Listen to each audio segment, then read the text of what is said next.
On this 73rd Mahasamadhi day of Sri Aurobindo, we welcome you all to this Google Meet.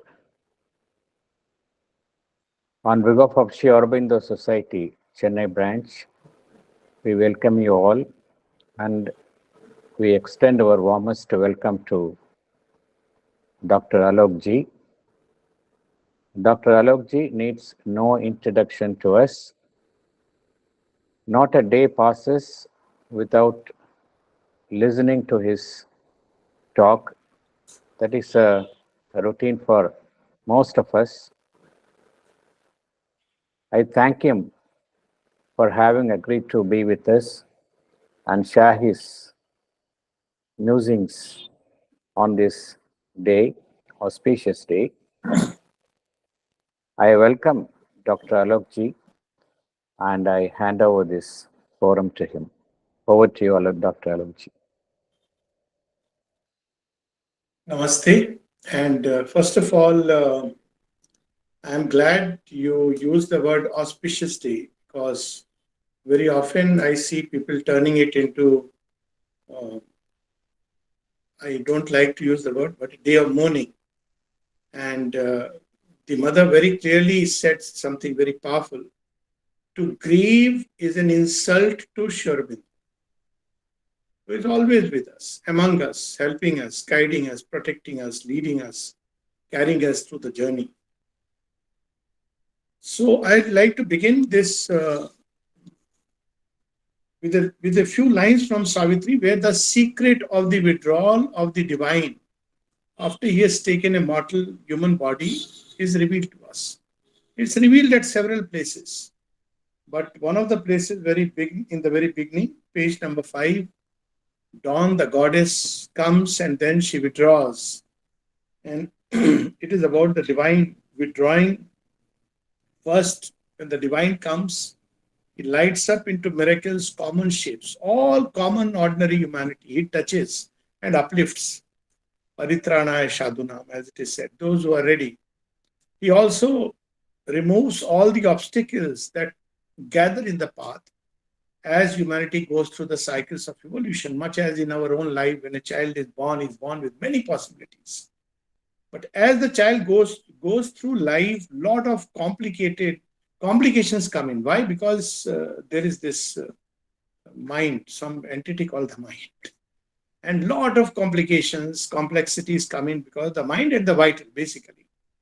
And of course, the earth nature, physical itself, which is susceptible to many problems. So the straight path of the child, which in its pristine innocence seeks for wonderful things, dreams of wonderful things, we see that its whole journey enters into very endless complex routes.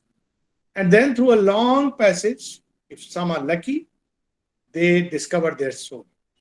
But most unfortunately spend a whole lifetime dealing with these complexities which they have created. We have created, let me put it like that. And it's postponed for the next life. So this is one of the mysteries of death itself. So when similarly the body of the earth develops many layers of collective human experience, and through this journey the march is going on. Savitri describes the bivouac fires, through the bivouac fires, the camp, the marches, the army of the way lost God. So we are the way lost God. And through all the challenges, difficulties, if you look at last, say, when was the last avatar, if you take in the line as Buddha and Sri Krishna, nearly 4,000 years at least have elapsed. And they cleared the path. A lot of things are cleared with the coming of Buddha. Buddha broke away all those human ritualistic understanding of what the divine is, and showed them a eightfold path to arrive at that state of permanence. Sri Krishna released upon earth bhakti, devotion. He secured India, and in a way, India was necessary to be secured for the world to be secured.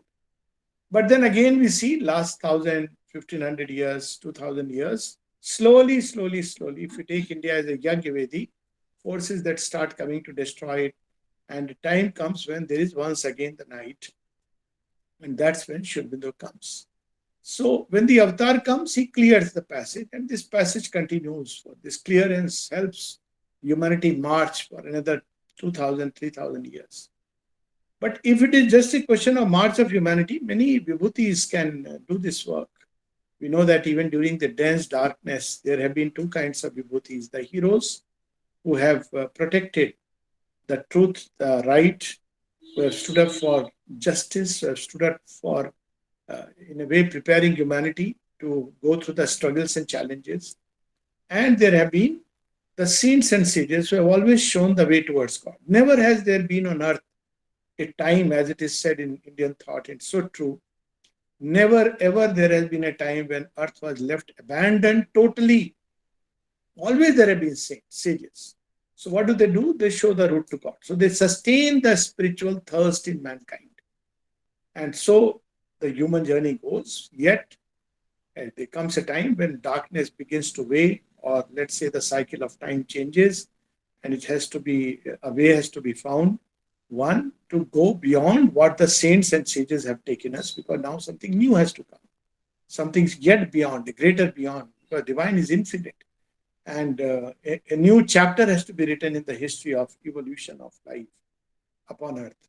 And at the same time, darkness has to be removed. So the divine comes, because this task can no more be done by only saints and sages. So avatar, what is the avatar? So sages and saints show us the way to find the divine, who is deep hid within. And it's not easy. It needs tremendous sincerity, tremendous aspiration, commitment, one-pointedness. Making a religion is easy. That everybody ultimately ends up doing. But to once again recover the Christhood, to recover Buddhahood, to recover Krishnahood is the challenging part. And that humanity for a long time cannot sustain. It tends to turn it into religion. That's one of the ways it destroys the profound truth, or at least, it takes away its greatest strength. So, yet, these saints and sages show us the difficult path through which we can realize the divine. But sometimes it happens that the Jagat Guru, the master of the world, you have this Jagannath Yatra where he steps out. A very interesting, uh, you know, not just a fable, but it's observed as a ritual that once in a year, or I don't know, I think it's once in a year or twice in a year, Jagannath, the Lord of the world, he steps out for a week. I'm not going into this story, but there are times when divine, instead of being so far within us and on the heights, he's always within us, but it's not easy because there are several veils and layers. So he pierces through the veils and the layers, or rather, he wears those veils and layers and assumes a human body. Now, what happens when the divine assumes these layers, including the densest of layers, the material? It's a conscious birth. Now these layers begin to become illumined by his rays, by his consciousness. So automatically they become thinner and thinner. And when the divine manifests upon earth, ultimately human beings can access him through these mortal eyes which are not meant to see the divine. So something of that mystery and glory begins to shine through the forms. We'll see this in all manifestations of divine, all the avatars, very few, of course. Unlike we see the path of the saints and the sages. In saints and the sages, they are noble, they are nice, they teach us very beautiful things, and they give us a path. But when the divine manifests, just a look, we have these, with Sri Aurobindo and the mother, we have right now, history is not yet history. With Krishna we see, with Rama we see, and the descriptions we see, that how the mere presence of the divine in a material body helps us take leaps. Why? Because now these eyes begin to see or behold in a mysterious way. We have this story of, when the mother would give meditation and some will sit on the left, some will sit on the right, and people will close their eyes. But Amal Kiran would always keep his eyes open. And mother also used to keep her eyes open. So somebody asked, why don't you meditate? She says, when I am seeing the Jagdamba, the divine mother, right in front of me with these mortal eyes, why should I shut my eyes and go with it?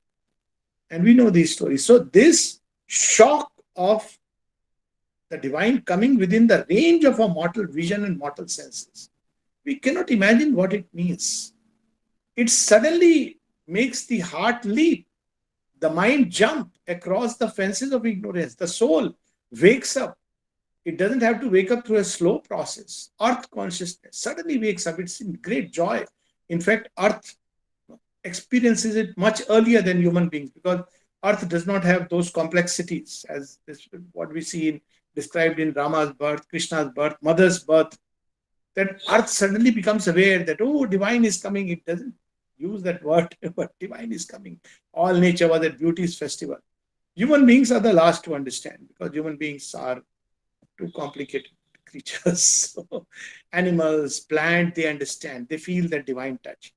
Nevertheless, this touch comes. It rejuvenates, invigorates. It acts like a leaven on the dove. And most importantly, it sows seeds of a new creation. Every time the avatar comes, a new creation. Of course, this is the new creation in a certain sense. But every time a new consciousness comes, a different consciousness, it is a new creation. So we see that in between the saints and sages, what do? They prepare the soil. Otherwise, the soil will be very hard and rocky or too soft. So they prepare the soil. They keep nourishing man's thirst and hunger. And one day, the avatar comes and he puts some seeds. So first thing, we must understand the difference between Sri Aurobindo, or in fact the avatar, and saints and sages and seers. Each one has his own job. The person who prepares the soil has a great work, but he doesn't have the seeds of something new. And the divine, as an avatar, he puts the seeds of a new creation. We see this in the story of Krishna when he brings Parijat, and it's a very symbolic story. So they give a new path, like Buddha we see, gives it absolutely a new way. And Rama, he in the animal world, so on and so forth. And now Sri Aurobindo, as the divine farmer, he comes to sow the seed. It has been prepared through a long journey. So there are some who are waiting. Sri Aurobindo says, mother says, they have been waiting. We have this line in Savitri, world's desire compelled her mortal birth. Waiting. People must have felt the anguish. Where is the divine? I want the divine to be here. When will he come? And suddenly, in response, divine comes. A wonder from the other countries. He opens the path, clears the veils, confusion, and opens once again the path, absorbs a lot of darkness, annihilates it. And then, when it is done, he withdraws. But what does he do before withdrawing? He leaves a stamp on matter. So, what does this stamp on matter do? I'll take an example. Your very dear friend comes, and I'll take two examples. One is a very dear friend, long cherished friend, suddenly shows up at your residence. You're very happy. You greet him, treat him, whatever. After a few days, the friend goes. Now, what happens? There is a longing to cherish the gifts. Oh, my friend had come. Such a far off place. You cherish those gifts. And the other example is when people come here, they breathe this atmosphere. After some time, when they go, for a long time, they are sustained by this atmosphere and they long to come back. So, this is the first immediate action of the divine. Paradoxically, this doesn't happen when they stay here. Because sometimes, I mean, it should happen. But it becomes difficult because you are surrounded by so much water. You know that you can drink anytime, that the thirst tends to diminish. It's a strange paradox. Whereas when people go, the longing, you see, when Krishna is with the gopis and gops, even Brahma is wondering. See that these two stories have to be linked. Brahma's story of Shri Krishna, where he wonders, why is Krishna behaving so friendly with all these? They don't know he's Parabrahm, Parmeshwar, and so on and so forth. But Krishna is Krishna. There is none else but Krishna. For him, it is not others. But he does a mischief, and that's another story. I'm not going into it. But this story has to be connected. So he is playing with all of them, and they think he is their friend. So they put their arms around him, like Arjuna also, and they take him to be just another regular, but a little unusual, a little. But what happens when Krishna withdraws? Aurobindo says it releases the streams of bhakti. Krishna's exile from Vrindavan. Suddenly, now people are longing. Till date, they are longing. So this is one of the reasons why the divine withdraws, because we are not ready. We take his presence for granted. Of course, that's not the only reason, but suddenly the heart of earth is filled with a tremendous aspiration. You see how people now seek Sri Aurobindo and come from afar. It's a strange thing. When Sri Aurobindo is physically present, physically, it's a language. Human language is very inadequate. Till 1950, there were just about 200 inmates of the ashram. Maybe another few hundred followers. Today, 200, I mean, even in ashram itself and world over, so many. Why? Because we don't realize how it's like an explosion all over earth. Matter is lit up. Where is he? Where is he? Where is he? So many people had this experience. And that's what is described in Savitri. Then the divine afflatus spent, withdrew. This spent in the sense that what work it had to come, he finishes. Then only he withdraws. It's not like he withdraws to activate it. But the result, one of the results of this withdrawal, unwanted fading from the mortal's range, because he came so readily. As they say that if something comes without struggles, unfortunately, we don't value it. That's how the mother puts it, and that's one of the saddest paradoxes and tragedies of life, I would say, that we need shocks and blows. Otherwise, when the divine is there, we forget the divine and we remember the met forecast, because we believe in that much more than in the divine presence. So this is the unfortunate part.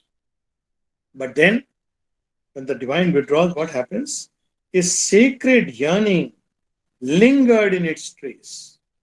So many people, suddenly after Mother and Shiva was physical, they used to, there was someone who used to, I mean, I won't name well-known person, who would sometimes come to the Samadhi and he wanted to dig the Samadhi, saying Mother is wanting to come out. Of course, this is not, it didn't mean that way. It meant that from within matter, she has now implanted herself in matter. Wherever there is matter, Aurobindo and the mother are there now. They become part of the earth's embodiment. Who will awaken, who will become aware of their presence is a different story. He knows, and who is ready, who is not. But after the withdrawal, suddenly people often ask, when will he come? He'll come again in the supramental body. So often this answer is when we are ready. Let's take ourselves, be ready. This second coming story is always very fascinating. Everybody predicts. And it's so paradoxical in almost all religions, at least in Christianity, Buddhism, and Hindu thought. There is this idea of second coming. But unfortunately, for the second coming, it is invariably that when darkness has to come, dharma siglani, why all the signs, if you read the Christian gospel, it is that when will the second coming come? When again there is so much of darkness, just like Christian thought. But second coming should be a decisive coming. It should not be a coming when we are going through the same cycle. That's why the mother gave the message. Aurobindo deliberately gave up his body when she asked to resuscitate. He said, no, I have given up this body deliberately. And I will come back in the first supramental body formed in the supramental way. Then itself it was very clear. And that's why I keep saying often that when people say mother's body, mother, even if she finishes the supramental body, that's a different subject. She would not do it. She will keep that little bit because Aurobindo has said first supramental body. His body should be the first supramental.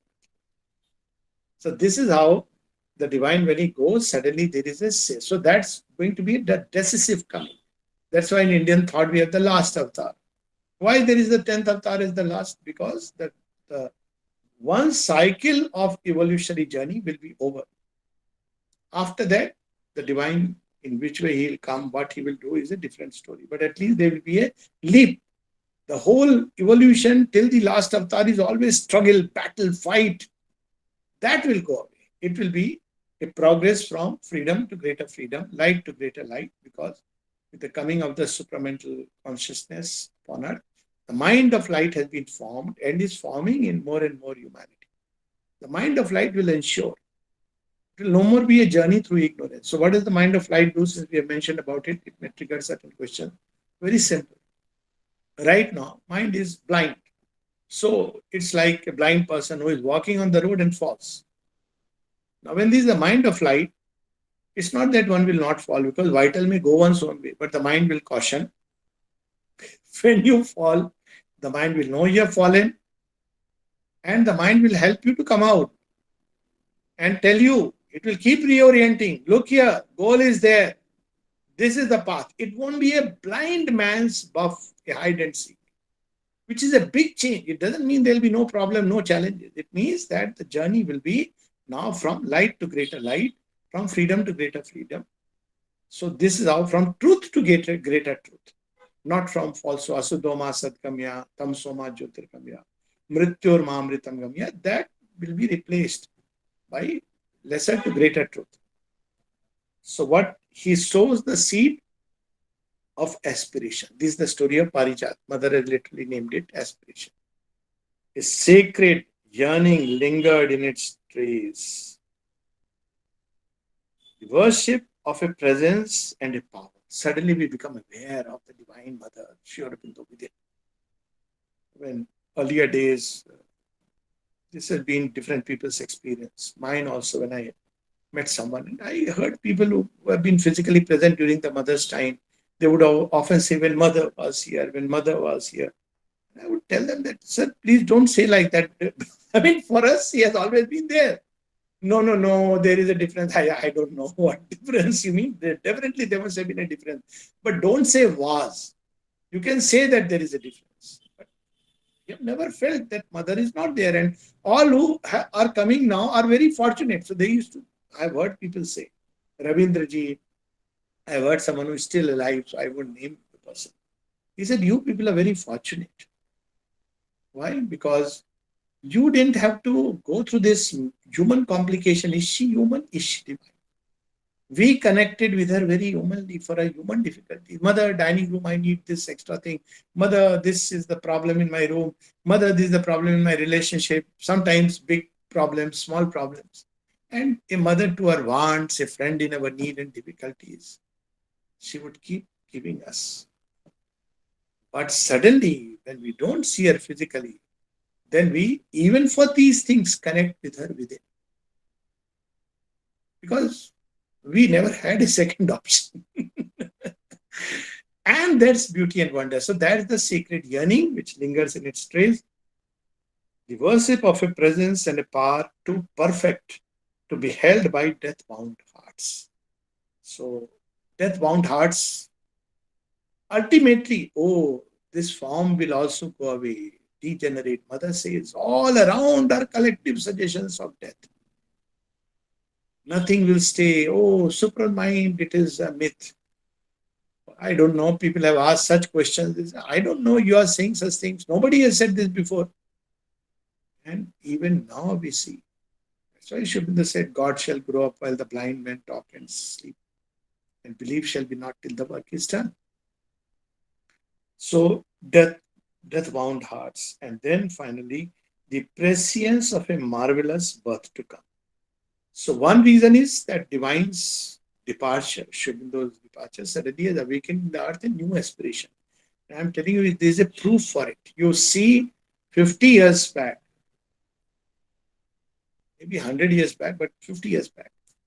Even now, even in Hindu thought, which is so much deeply in spiritual, you ask, final goal is moksha. So many people even now talk about moksha, moksha, moksha.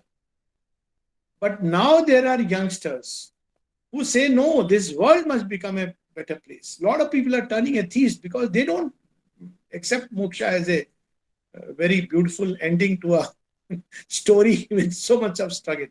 This is something very new. And I met so many people. I met children who say, but this world should become a better place. And they ask such questions. Those questions that people ask Aurobindo. And the answers to those questions were karma. God created the world. Now you are managing. Unfortunately, you mismanaged it.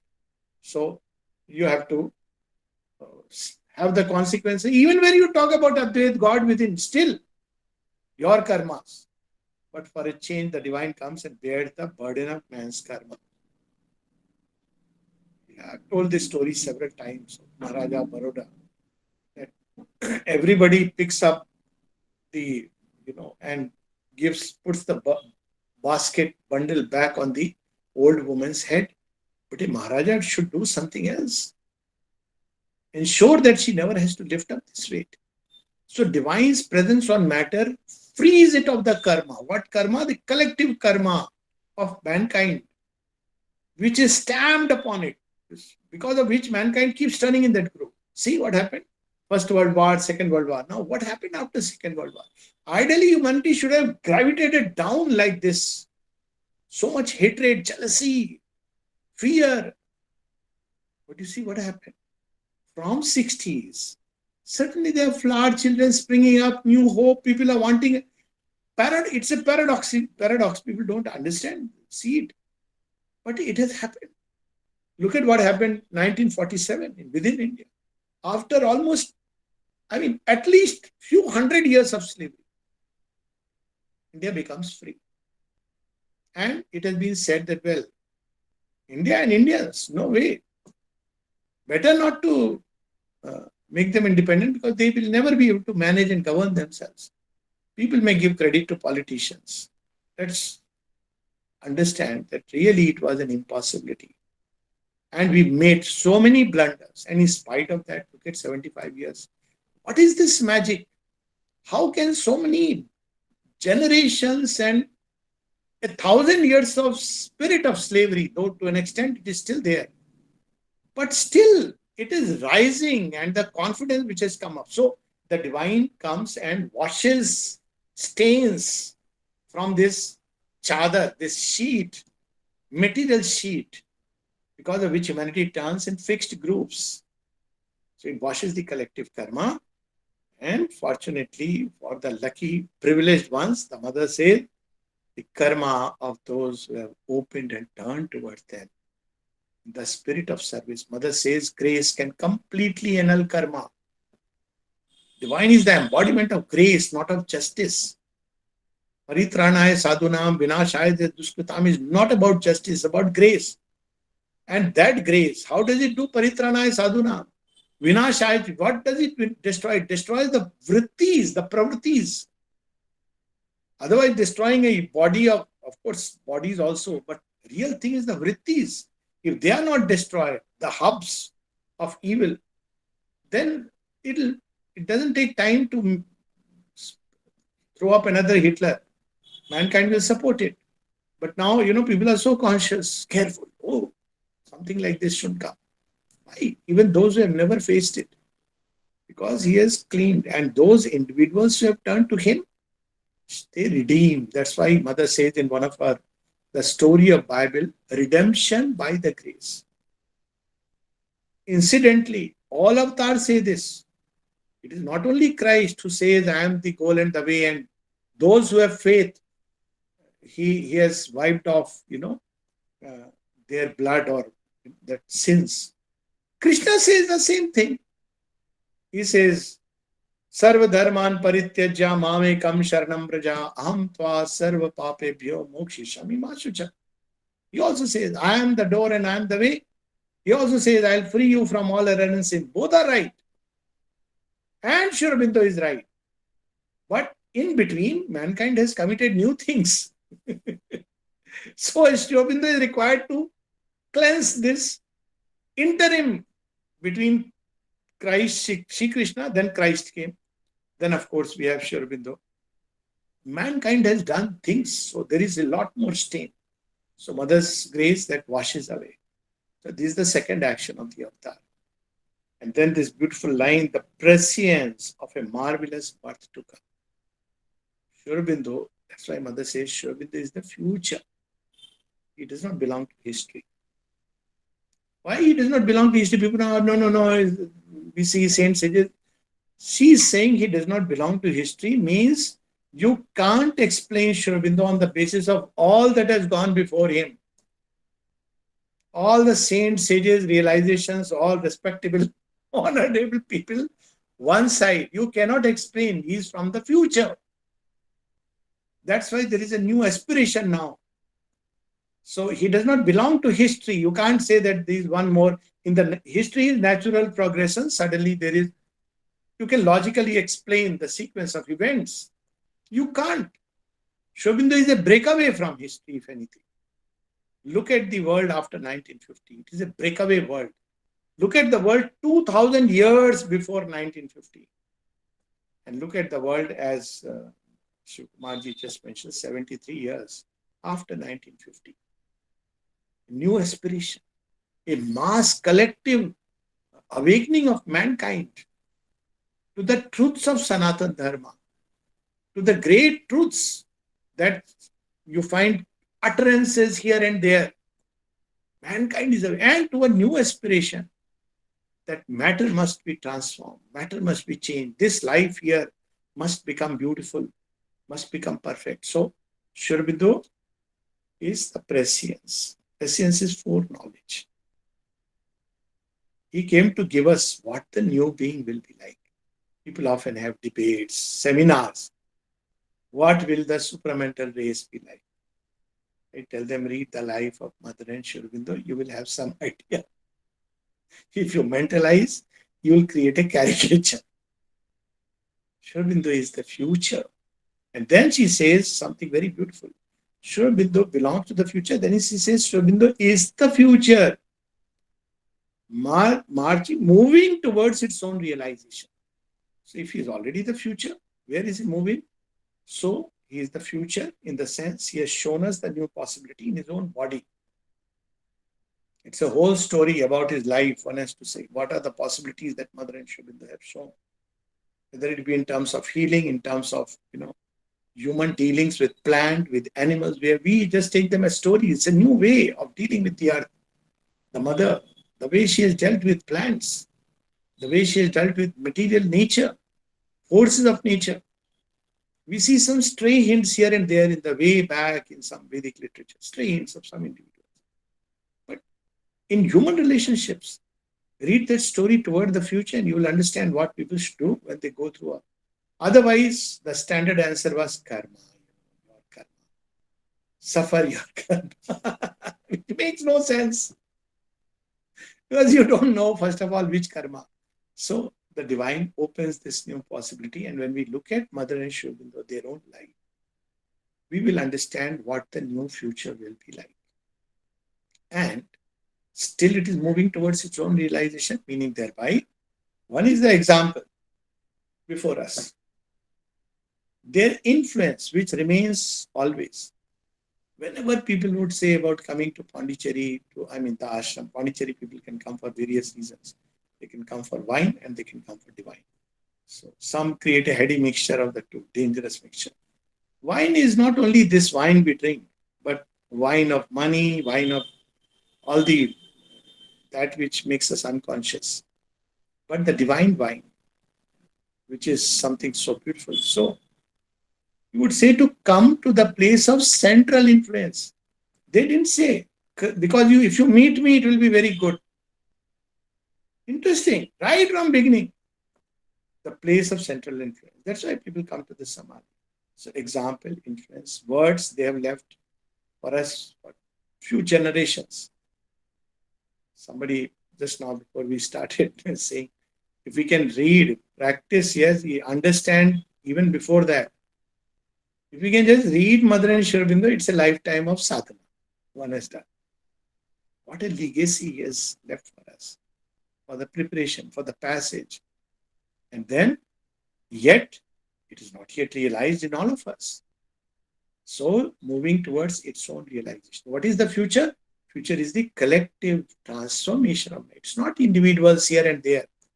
If there is an individual here and there, Mother and Aurobindo would have gone ahead 24th November 1926, transformed their bodies, sat on a golden throne with a crown of rarest jewels. They didn't want that. They said that the decision was spontaneous, whether we should go ahead.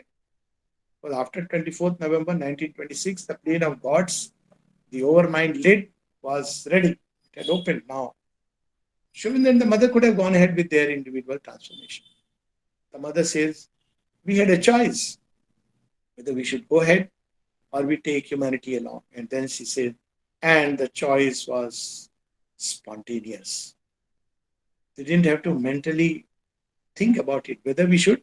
Automatically, nature sent, divine sent, all kinds of sample humanities. They could not abandon. And so they took us along. That delayed the process. And that's why the dread mysterious sacrifice. They could see that if we were to supramentalize, human beings will not even be able to conceive. Leave aside following the path. Even as such, people used to tell him that you are so much, so great. To follow this yoga, you need, Nirodha said, you need the heart of a Napoleon, the vital of, or the vital of a lion, strength of a lion, and the mind of a Aurobindo. Aurobindo says, then I myself will be disqualified. So basically, he says he becomes human so that to activate it, to give a living example. So people were drawn. As he was proceeding, people's sadhana was also taking that route. To the extent that they could carry humanity, or no, to the extent that humanity is allowed to be carried, they carried them. But what was happening? We see 40s, especially after the school, the Second World War, people had taken them for granted.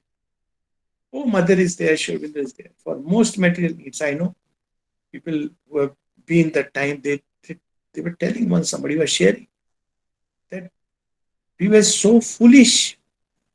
Even now, many people, we were so foolish. We'll go to the mother and say, Mother, my college principal, there is a problem. Mother, my wife is a problem, as if divine can solve these relationships. Now, of course, her wives go and say, my husband is a problem. So there is a big change. But there is a problem. Somebody's child is a problem. Mother, my food in the dining room, I want something more. Mother, this, mother, that. Hardly anyone. Few were there where they knew that this is the time, this is the work. And mother speaks of them. You know, Amrit, Pavitra, they have waited, Nalini, all the rest, Pranab, they have waited for this moment. I cannot disappoint them. There were a few, handful. But the majority was life in ashram. Nice, good, ma, do, pranam, darshan, very good. Then go about life in the same way. Of course, living in this atmosphere, you can never be the same. It has its impact. But still, so Aurobindo, mother also described this experience. What is it in human beings that it doesn't respond? The divine is right in the middle. And he sees that entire unconsciousness, inconscient, which has holds mankind back. It doesn't allow. So what does he do? He had a choice not to care, to abandon, which is precisely what he will never do. And so he plunges into the inconscient. What happens when the divine plunges? He is tied with the supramental thread now.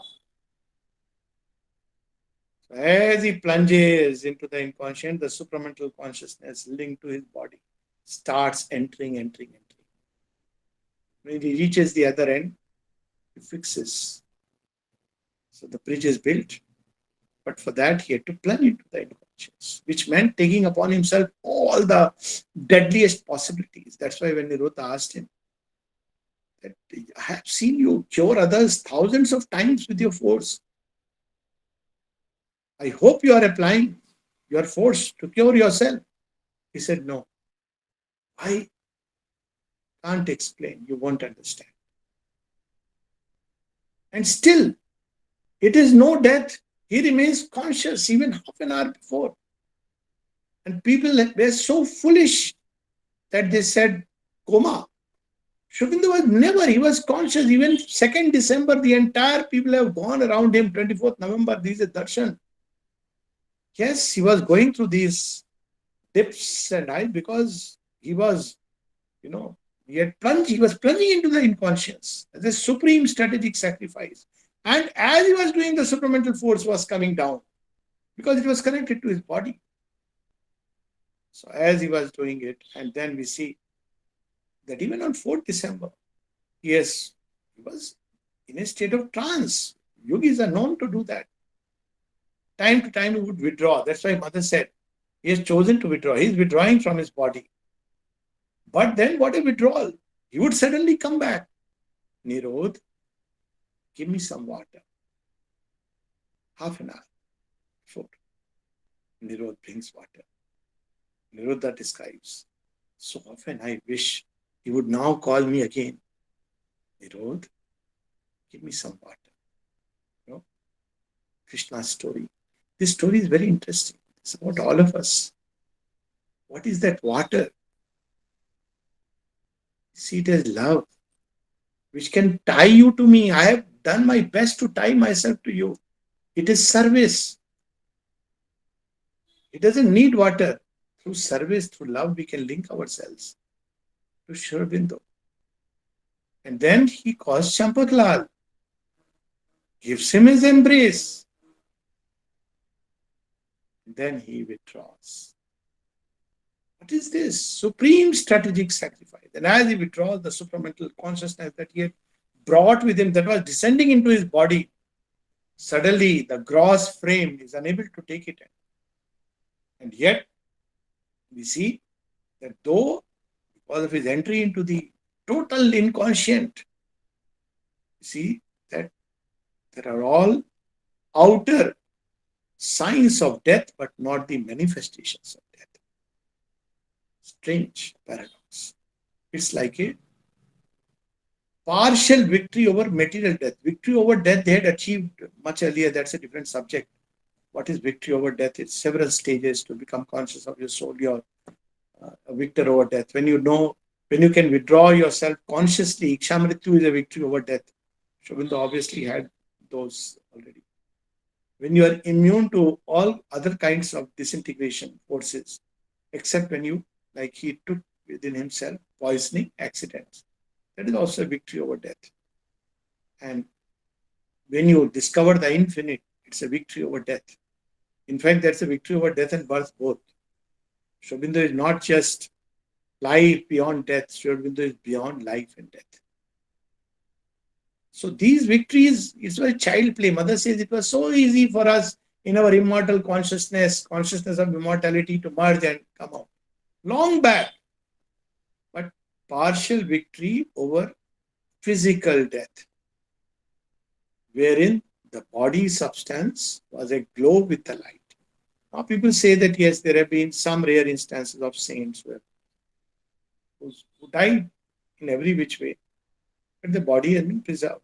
Yes, if you read through the stories, you will understand. They were under special conditions it has been preserved. And it can even be preserved by a yogic process through the vital superimposing on the physical. Not one instance where it was glowing with a supramental golden pinkish light, which was seen by many people. You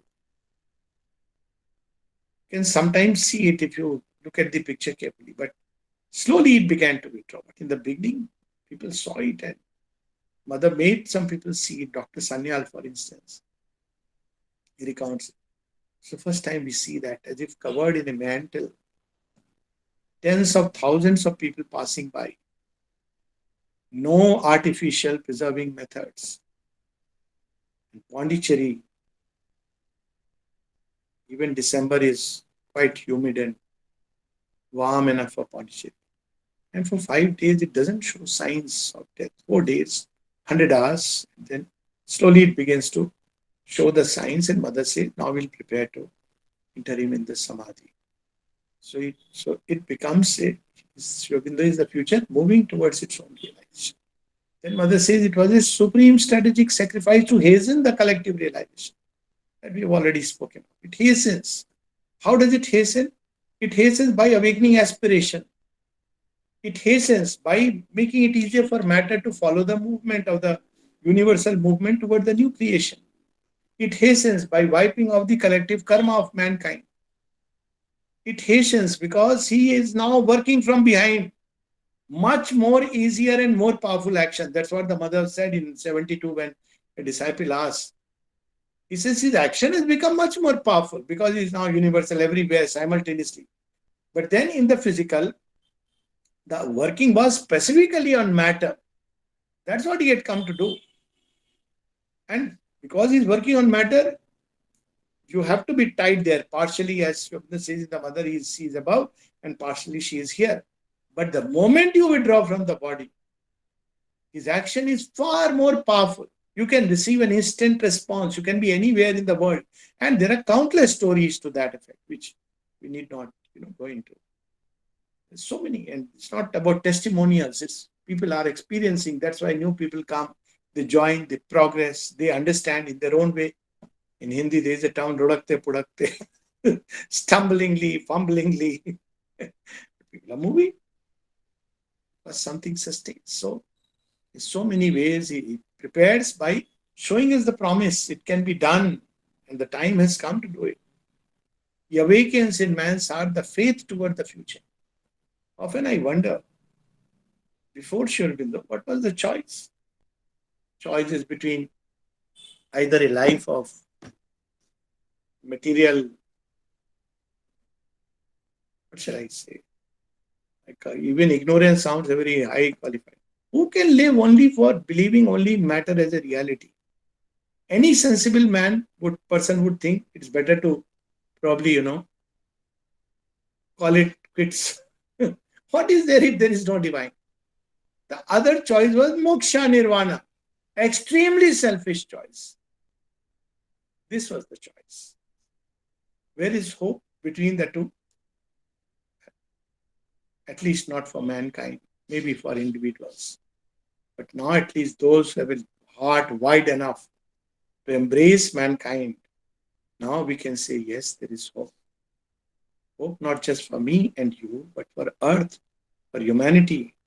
And what a hope towards a glorious future toward the eternal day, towards the sun that would never set again. How beautiful that life will be. Let me close with this message of the mother that she gave immediately on 7th December 1950. Lord, this morning thou hast given me the assurance that thou wouldst stay with us until thy work is achieved. So, future moving towards its own realization, so that all of us can be carried along. Those who have joined the bandwagon will arrive, as simple as that. But those who are hesitating, doubting Thomases, to you, one can wait. We don't know when the train will start moving from one side. I've seen some very fascinating dreams regarding this, especially in the recent times and earlier also. That how the time is pressing mankind to make a choice. Make a choice, you are through, you are picked up, because it is very vast. Shubindu's consciousness, whom will he take, has nothing to do with people in the ashram. That's a small little thing. But in the world, whoever is ready, wherever a person is, opens, come in. Yes, come in. That's how, and it is very intensified now, and it'll go on for a few more years, maybe a couple of decades, this choice. But once the decision is taken finally, we don't know what that moment, hour of God is over, then the rest falls back. Either integrates with the animal kind, we may witness some destructions of a pervert kind of humanity. But we'll also see the upliftment of a whole section, sudden upliftment. Because even now, we are tied up to many, many human beings with a very evil proclivity. But when the time is, because everybody is being given a chance. How many, what number, we don't know. But a time will come when divine will say, okay, now the baggage or the car is full, chariot of Jagannath. Now it must go back. Who touched the rope, who witnessed the scene, they are redeemed. And then there will be a collapse of a section of humanity. And with its collapse, paradoxically, just like when a rocket goes up, it leaves behind things, and as it leaves, it goes, picks up great speed. We will see a section of humanity, we don't know how many, which has opened to Sri Aurobindo and the mother take a radical leap. Who knows in what ways? That humanity is being prepared now. And the others are being given a chance. Not only as a consciousness which guides and illumines, but also as a dynamic presence in action. He's not just present. He's not only present, he's moving things, shifting things, changing the world order. We think it's all this is happening by chance. Some individuals, some politicians, some people are compelled to be what they would have never imagined to be. Because the divine has decided, hour is now. In unmistakable terms, thou hast promised that all of thyself would remain here. Not just consciousness and presence, all of himself. Living, ever living Sri Aurobindo. I won't even use the word ever living presence. Ever living Sri Aurobindo. And not leave the earth atmosphere until earth is transformed. Where is he staying? In everybody's heart. Perfect place. This is where Sri Aurobindo's home is. This where his samadhi is. Everybody's. This Sri Aurobindo describes in essence on the Gita also. The fruits of the avatar's coming are received by whom? Those who follow him with faith. They become full of the divine, mad bhavam, mad gata. And becoming full of the divine, they take the lead. Grant. So what, from our side, what we have to do? This grace is there. Grant that we may be worthy of this marvelous presence. Sri Aurobindo is amidst us. Mother is amidst us. Are we worthy? This is the only question we have to. Are we ready?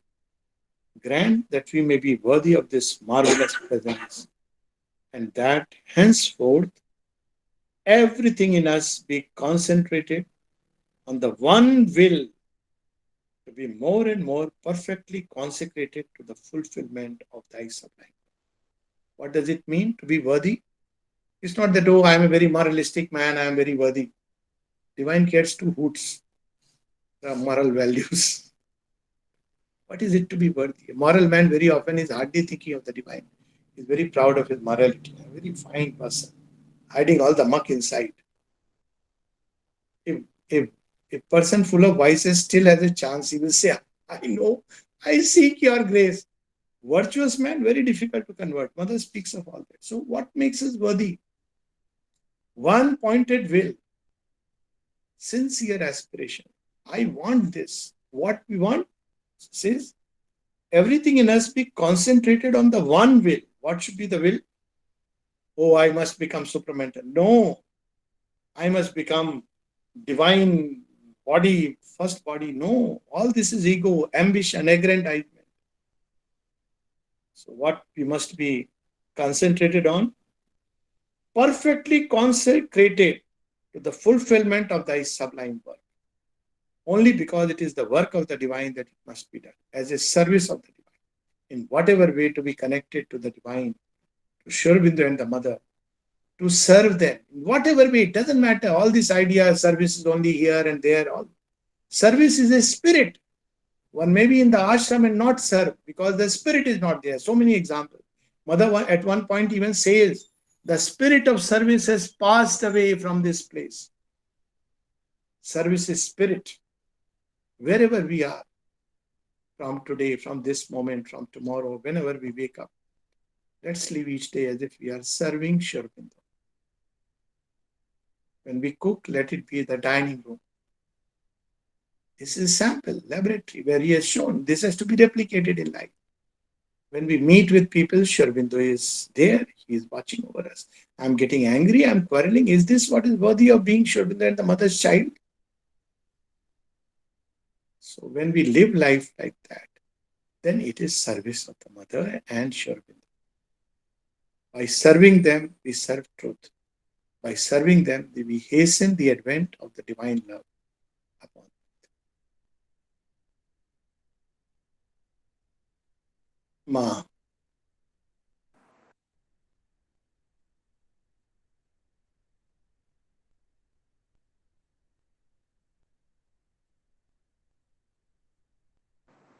Alokji, would you like to take a few questions if the participants want? How disposed, what's your time? No, time is not the issue. Time is at their service. It's just that whether we would have questions and what. I'm fine. I'm fine with questions. Okay. If some of our readers, if some of our listeners have any questions, please you can put before Alok.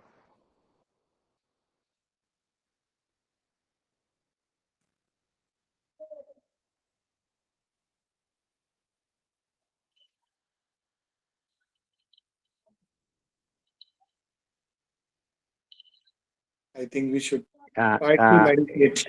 Yes, sir. Yes, sir. Ramaswamy, sir. Please. Dr. Saab, I have 3 questions. Yes, please. The first question is, where from is the mother now working? I have a very simple answer. In every heart. That's right. In the earth atmosphere. Right. In the subtle physical. And on all other planes. Because she is not limited to one place. Being the mother, she is on every plane. She can simultaneously be in what we know as patal as well as in the supramental consciousness. So all these places simultaneously in every heart, in the earth atmosphere, in matter. She has said that Aurobindo leads and she goes, takes that lead. So all these together, human mind thinks as either. So all of the above. Thank you, sir. Is she with Aurobindo himself in his subtle world? Yes, of course. And one Of can course. see her. Yes, yes. Yeah. Okay. Dr. Saab, second question is this. In the Samadhi, there is a hymn of gratitude which has been engraved. Yes, yes. The mother says, to thee, who hast been the material envelope of our master. Yes. If thee is Sri Aurobindo, to whom is she referring as our master? So, very clearly, she is referring to, she has herself said, material envelope, which is the body that Sri Aurobindo assumed. And always she referred to Sri Aurobindo as the master, but that master is not a physical body. And this is a beautiful way even to remind us that it is not we should not make the mistake of thinking Sri Aurobindo is the body. It is his body. So it is very special. It's like a house. House is special. Ashram is special because it is Sri Aurobindo's ashram. But at the same time, Sri Aurobindo is not just the ashram. This is the error we should not make. It's like house, somebody's house. So we can say that this is someone's house and it has a special atmosphere, special place. We may see the photograph. And it is true that something of the person is there in each of these things. But is the person the house only? No. So she is making it very specific that Sri Aurobindo is always with us, but the material envelope. So she is saying that itself is conscious. Each cell of his body is burning with the supramental fire, that aspiration. That's why she's saying it's not just a body, and we have this in our tradition. We bow down before even the body. In Indian tradition, it's an inbuilt thing. We do pranam. So people often say the person has gone, whom are you doing pranam to? Even this body that has borne the journey, it is a vehicle. It is the chariot of Jagannath, if you want to put it. Like we have the mother's car in the ashram. So the chariot itself is worshipped. We have this in our tradition. We have, Shri Krishna's chariot is a conscious chariot. We hear of Lord Rama when Daruk is sent with the chariot. So chariot is the body, but this is not ordinary chariot. This is the divine's chariot. A very, very special body. So that's why she's referring to the body. Material envelope. Not even the body in full, but the material envelope. Thank Master you, sir. Yes. Thank you, sir. Thank you. Now, in 1925, Sri Aurobindo, in 23 to 26, he used to have a meeting with the disciples on his birthday. Yes. On the 25th, in 1925, on 15th August, he had a meeting. Yes. Now, the disciple, one of them asked, well, are there several conditions more ready now for the coming down of the supermind than before? Yes. That was the question. Yes. Bhagavan answered in 4 parts. Yes. He said, firstly, the knowledge of the physical world has increased so much. Yes. And that it is on the verge of breaking its own bounds. Yes. Knowledge of the physical world. Yes. Yeah. First sign of the supermind, Earth being ready for the supermind. Yes. Secondly, he said there is an attempt all over the world towards breaking the veil between the outer and the inner mental, yes. The outer and the inner vital, yes. The outer and the inner physical. Yes, subjective sciences started. People started taking interest in psychology, hypnosis, afterlife. All this is in 1900. Yeah. So man have become more and more psychic. That is what he said. Yes. Yes. The third is the most important thing, which is what I wanted to get hold of. The vital is trying to lay its hold on the physical as never before. Yes. So we see these rise of men all over the world with a strong vital force. Hitler, Stalin, Mussolini, they were one example. But during that time, we had people with a very strong vital, not strong in that sense, but people who were basically vital beings. And they had entered into the earth atmosphere to stir, to create revolution, to create chaos. But all this ultimately ended up churning matter. That was the upshot of all this. Channing, yeah. That is, Yes. he mentioned it about the very strong men wielding influence over a large number of Yes. people. Yes. But before that, he said, because there is a lot of pressure coming Yes. down, the vital throws up hostile forces, Yes. and that take the form of many people becoming mad, more Yes. mad. Yes. And he specifically mentioned the earthquakes. Yes. So earthquake means we can include volcanoes, Yes. cyclones, All devastating physical flood and disasters. all that. Yes. Yes. Yes.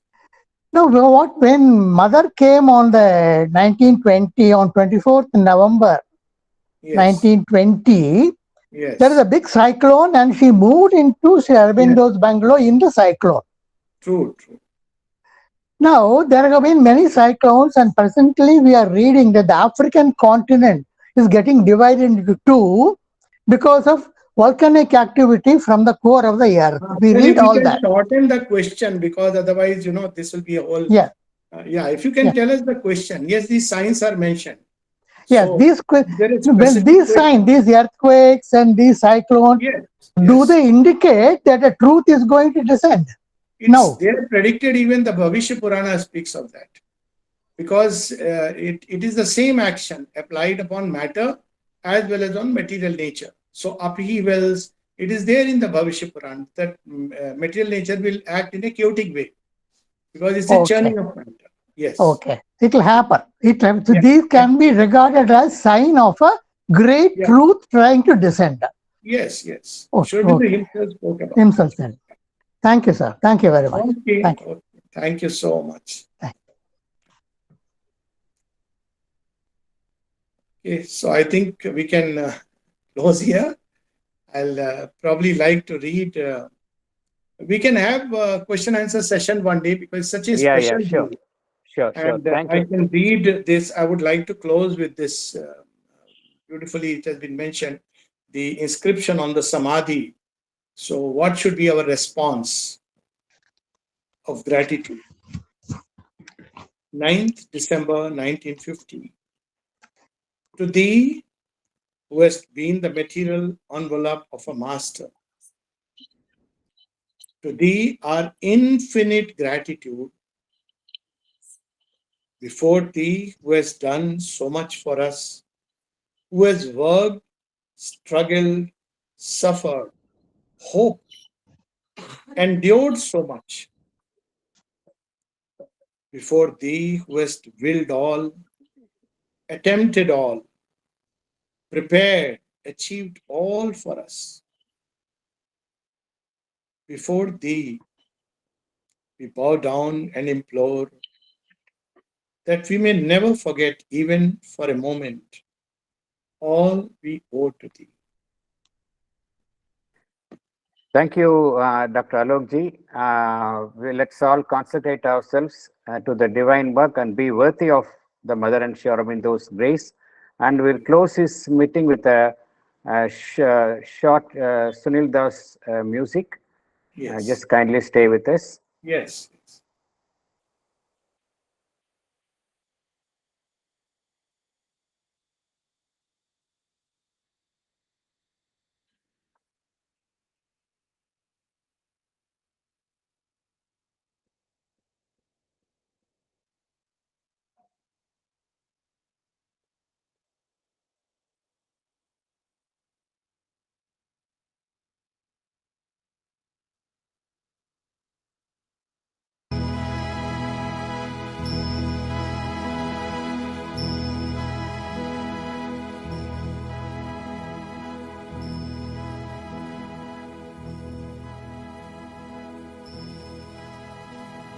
Let us all strive to be worthy of Aurobindo centenary.